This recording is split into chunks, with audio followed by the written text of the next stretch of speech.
Le Premier ministre, Ahmadou Yahya, est arrivé à Abidjan pour assister au sommet UAE, en sa qualité de représentant du président Abdelaziz Bouteflika. Arrivé à la salle du Congrès, Ahmadou Yahya s'est dirigé vers le roi du Maroc Mohamed VI pour le saluer.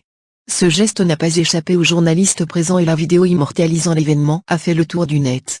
Ce geste diplomatique a été bien reçu au sein de l'opinion publique maghrébine, comme l'illustrent les nombreux commentaires positifs émanant d'internautes algériens et marocains, même si certains sites marocains continuent de se bercer d'illusions et ont cru y voir dans une victoire diplomatique marocaine, alors que la simple présence du président de l'ARA à ce sommet aurait dû les inciter à plus d'humilité. Pour les observateurs, le geste d'Ahmadou Yahya n'est pas aussi anodin qu'il puisse paraître. Surtout qu'il survient 24 heures après le retour de l'ambassadeur du Maroc à Alger.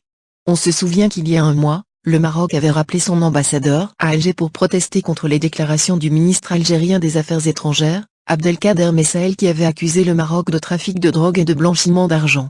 Le geste d'Ahmadou Yahya à Abidjan sera-t-il suffisant pour dépasser la brouille diplomatique entre les deux pays? Les observateurs restent sceptiques dans la mesure où ils ne voient pas comment les deux pays pourraient se rapprocher dans l'état actuel de blocage du dossier sahraoui, chaque partie restant enfermée dans sa position sans possibilité de compromis.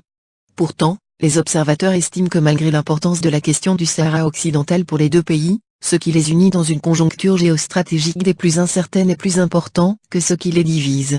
Les défis de la sécurité et du développement posés dans le cadre du sommet UAE devraient rapprocher les deux pays qui ont tout intérêt à mettre leurs potentialités et leurs efforts en commun pour protéger leur pays et la région des menaces qui s'annoncent à l'horizon.